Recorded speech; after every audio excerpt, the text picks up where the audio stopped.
Ladies and gentlemen, imagine a leader so committed to justice that he'd walk alone through the night to hear a baby cry. A man so unwavering in his principles that even his own family and generals were not spared from accountability. This is the legacy of Caliph Umar ibn Al-Khattab, al-Faruq, the one who distinguishes between right and wrong. Tonight, let us explore the Islamic standard of justice and uncover the timeless lessons Umar offers our world today.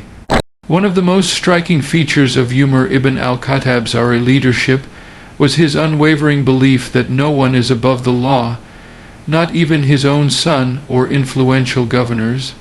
His commitment to this principle is deeply rooted in Islamic values and served as a model for genuine, impartial governance.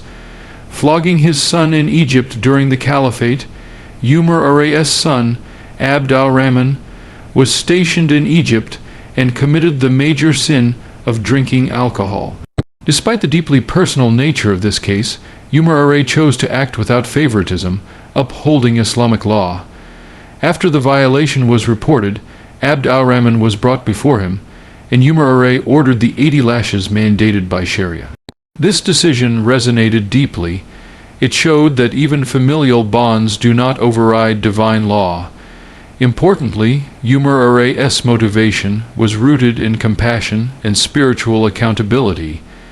The punishment was intended not to humiliate, but to purify and protect his son's future standing with Allah.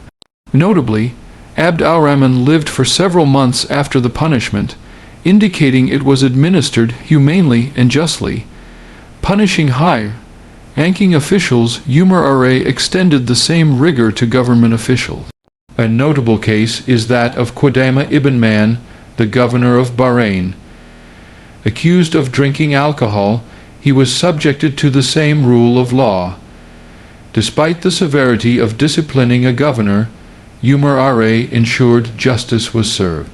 He even dismissed Qudama from his position and ordered the flogging himself. This demonstrated that position and prestige would not grant immunity. If the law required a punishment, it would be carried out without exemption, reinforcing the foundational principle of equality before God and justice for all. Oversight of governors and officials beyond individual cases, Umar instituted structural mechanisms to prevent corruption and abuse of power. He created a public complaints system, enabling citizens to report misconduct directly.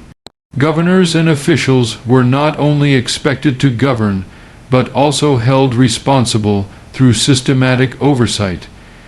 His administrative court, presided over by his trusted representative Muhammad ibn Maslama, was another layer of checks and balances. In cases of serious allegations, officials were summoned to Medina, investigated, and punished if found guilty. Umar's personal involvement underlined how seriously he took accountability, even at the highest levels. Equality in practice and symbolism, Umar's approach to justice was not just legal. It was symbolic. He once remarked, "If a dog goes hungry on the banks of the Euphrates, Umar will be responsible on the day of judgment." This profound personal accountability reinforced his role as a servant, leader, bound by moral obligation more than political power. He also humbly walked the streets of Medina at night in patched clothes, personally investigating and resolving complaints.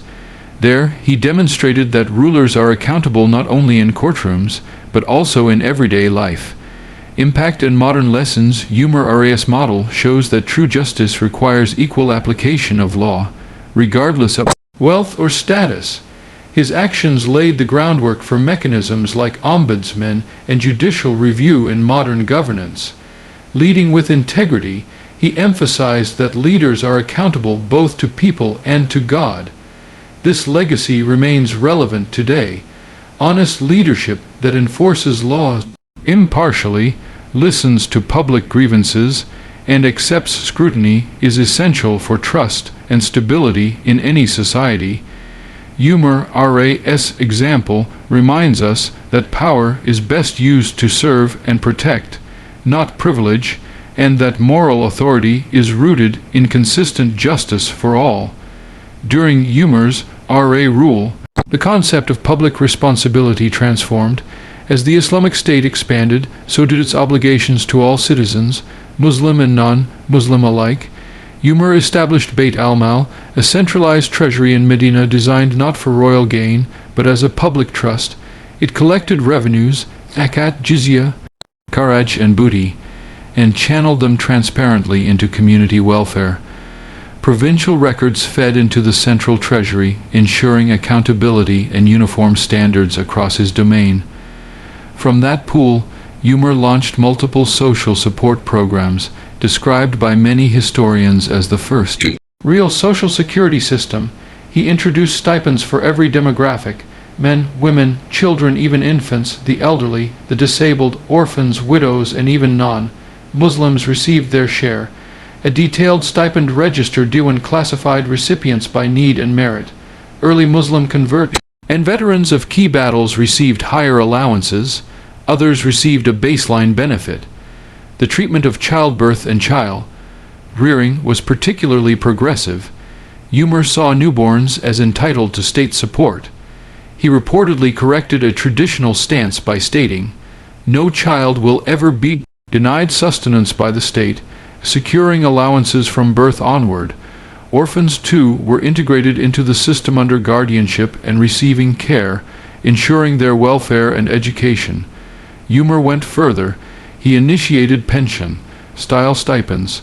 The elderly received annual allowances, and poor unmarried individuals were granted a matrimonial aid to help them marry with dignity. He even empowered recipients to invest their stipends, encouraging self-sufficiency via livestock and farming in case future administrations faltered. Micro-financing was part of this system. Low interest or interest-free loans were disbursed through the treasury. This boosted small merchants and artisans, ensuring economic inclusivity. Additionally, Umar's administration paid off debt and blood money diya when needed, revealing a holistic approach to social justice. When disaster struck, Umar's foresight shone. During the famine of 18AH 638 CE, he tested how much wheat was needed per person for a month, then rationed food coupons and opened flour banks. Thousands of displaced people received shelter and provisions. Grain caravans from Egypt and Syria were ordered, and he personally supervised distribution in Medina, where nightly communal dinners fed over 100,000 people. He set a powerful example, eating nothing more than bread and olive oil until his subjects were adequately fed. In emergencies, Umar even halted penalties and tax collection to ease burdens. His empathy wasn't rhetorical. He physically carried provisions to struggling families at night after hearing a woman's cry, stayed until her children slept peacefully, and refused to delegate the burden of responsibility. In the wake of political expansion, Umar oversaw infrastructure projects using public funds. Wells, canals, dams, and grain transport routes were built to mitigate future crises and promote general welfare. Notably, he ordered a canal in Egypt to connect the Nile to the sea, ensuring stable grain flows to Arabia. Transparency was central. Trusted treasurers, aided by Umar's own oversight, managed the books. Any misuse, even by his wife, was corrected. In one case, oil used from Bayt al-Mal for illumination was repaid by his wife when Umar insisted. Why it mattered: Umar's measures effectively eradicated extreme poverty within his era. Generous stipends, pensions, loans, and food mechanisms meant that nearly no one needed charity during his rule. The system balanced mercy with responsibility. Recipients were encouraged to invest or work. State aid was not a handout, but a dignified safety net. This welfare framework is widely cited by modern scholars, including Al-Ghazali and Shadi Hamid, as an early model of a functioning welfare state. Islamic economics today often looks back to Umar's policies as a practical and ethical benchmark, long before the age of European social security systems. Caliph Umar's welfare system was more than charitable. It was institutionalized justice. It treated society's most vulnerable with dignity, established preventive social measures, and fostered a culture of collective responsibility. His leadership reminds us, genuine social justice requires systems, transparency, and empathy, qualities that transcended his time and remain relevant today. Under the caliphate of Umar ibn Al-Khattab, leadership became synonymous with humility, accountability, and accessibility.